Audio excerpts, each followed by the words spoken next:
What's up? I recently watched Predator Badlands. Was I late to the party? Yes. But was it a party? Yes.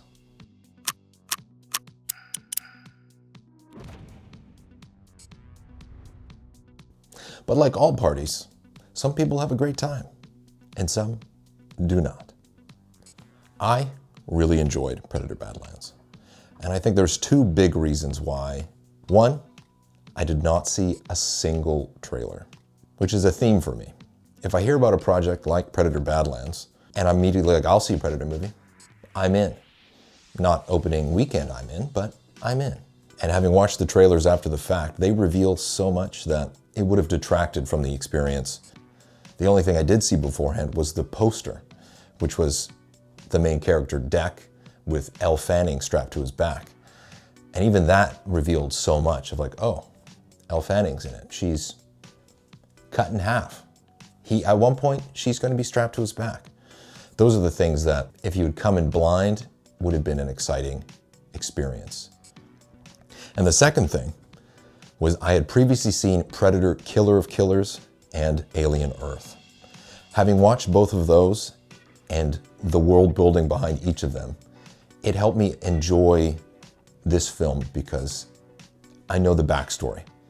And being able to fill in the holes that aren't explicitly shown or told in Predator Badlands, that really helped.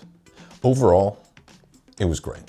I'm a big fan of sci-fi, fan of big VFX, epic world building, and Predator Badlands delivered on that. The score was also really cool, which helped bring a whole vibe and really kind of brought the whole film together. The opening shots of the planet Yautja Prime really got me hooked. And then they lost me really quickly.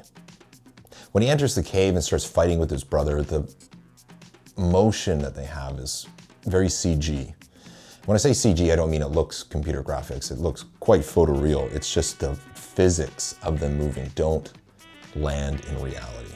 And that takes me away from it. The sword effects and the weapons they have are really cool. I was still rooting for it, but the CG motion took a few points off. After the fight and they go back to their ship and Deck has to choose what his prey will be for his first hunt to become part of the clan, they show the hologram of the Kalisk, the unkillable creature. And the little hologram they showed looks so cool. And if you had seen the trailers, you'd have been like, I know exactly what that looks like. But I had not. I had no idea. And the hologram looked super interesting. And my imagination kind of ran with it, which was a bad thing. You know, back in the day, they'd hold back. You wouldn't see the creature in the trailer. They'd save that for the movie. You know, like Jaws did. Or you watched the whole film and you had to wait till the end before you saw the shark. Up front, the trailer showed you the creature. And when I finally saw it in the film, I was mildly disappointed. You know, pictured something a little more interesting. Not that it was bad, it was just, it had the same hair as the Predator. It wasn't as epic as I was hoping from the hologram. Anyway, Deck gets launched off to Gehenna and decides to eject from his ship to ride a battle drone from the Phantom Menace into the treetops and gracefully land. Like, that didn't make any sense to me. Why didn't he just stay with his ship? Probably better safety features than just yeeting off his little motorbike. Anyway, he gets all his gear lined up and it's like, yes, I'm stoked. Like, look at all these weapons he's going to use in the movie. Nope. They all get stolen by these snake vine creatures. Interesting fight, lots of cool choreography and effects. I was pulled out by the fact that, like, where did they come from? They just like extend into the distance, but like, what are their bases? What are they connected to? Where do they come from? They just emerge out of the mist, and yet they can only reach as far as the plot will allow to prevent the movie from ending. Ugh. It was an awesome factor trying to distract from critical thinking of how, why. So that kind of suspended my belief, but things will be overlooked later. Dec then finds Thea and goes to the meadow with the flowers and the plants and looks very real, very good. Bravo. I was back in. I was back on the Badlands train. Those plants look really good. Then we move on to the hunting sequence where Dec wants to eat. So he starts hunting a big clam-faced mole elephant, the three-legged starfish from Suicide Squad or whatever. And then we meet Bud, a mysterious creature. Yeah, I was suspicious.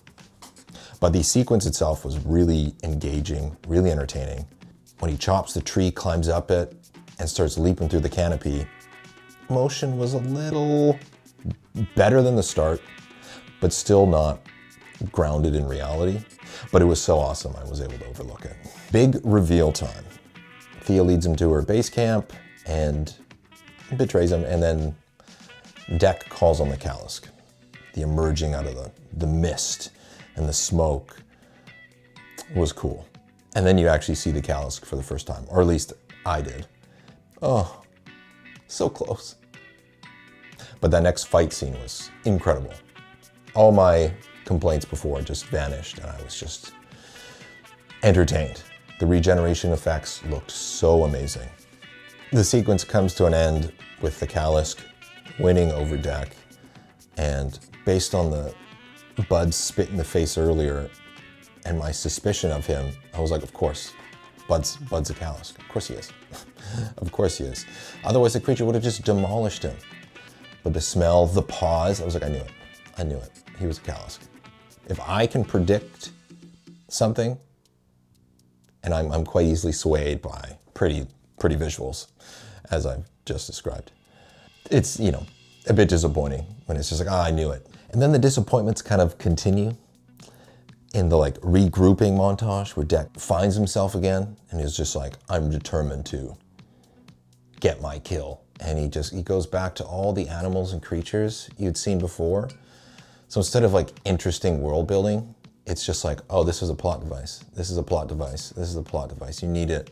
You need these characters, these animals you'd seen, not to build the world, but to allow Dec's plot to continue. Eventually he gets to the synth base of Weyland-Yutani, and all those disappointments disappear. When he finally uses all those things together to destroy a whole bunch of synths, it was like, I'll lead up to that one shot. That was nice. That was nice. That was satisfying. That compensated for my kind of oh. And I was like, yeah, okay. I see what you did there. I see what you did there. And then there's Thea's upper half, lower half fights. That was incredible to me. That's something unique, new, I hadn't seen before, and bravo. That was creative, and I really enjoyed it. And of course, the grand finale, the release of the Kalisk and Tessa's reveal being in a mega mech suit, and the ongoing fight with the Kalisk. Surprising, sick. It was sick. The kind of a theme with this movie, with the highs come the lows. And I was immediately disappointed after the unkillable creature was killed somehow in the most disappointing way possible. All you had to do was poison this creature and then blow it up. That works for anything. Poison anything until it's incapacitated, then you blow it up. Great, super duper. Anyway, after that, I knew Tessa's skull was going to be his prize. She killed the unkillable creature, and he killed her. He's on top. And he returns home, drops the skull, and he gets revenge on his father. And knowing that instead of kind of embracing, I'm now Yautja, I am part of the clan, I'm a predator, he embraces the fact that it's not. And that also helped, I think, my enjoyment, and why I feel a lot of people didn't enjoy this movie, or might not, is that it's not a typical Predator movie. It is soft. It's not gritty. It's not R-rated or 18 plus, as most Predator films are. It's Disney-fied. The fact that they make a point to split it, as in, oh, he's not one of those, it helped me enjoy the story and understand, it's different. If you came in expecting an R-rated Predator film, you would be disappointed.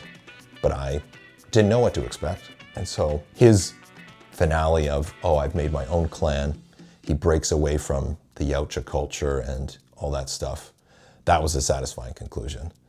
The tease of the sequel, very nice. If they make it, I'll be seeing it. It definitely intrigues me. It really brought the style of Predator killer of killers to life.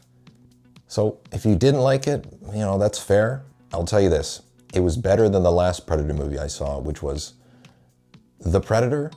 I barely remember what happened in it, other than it was not very good. And don't watch it.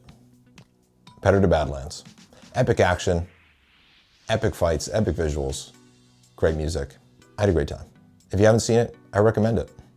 Don't watch a trailer and don't get your hopes up. Thanks for watching. Catch you on the next one.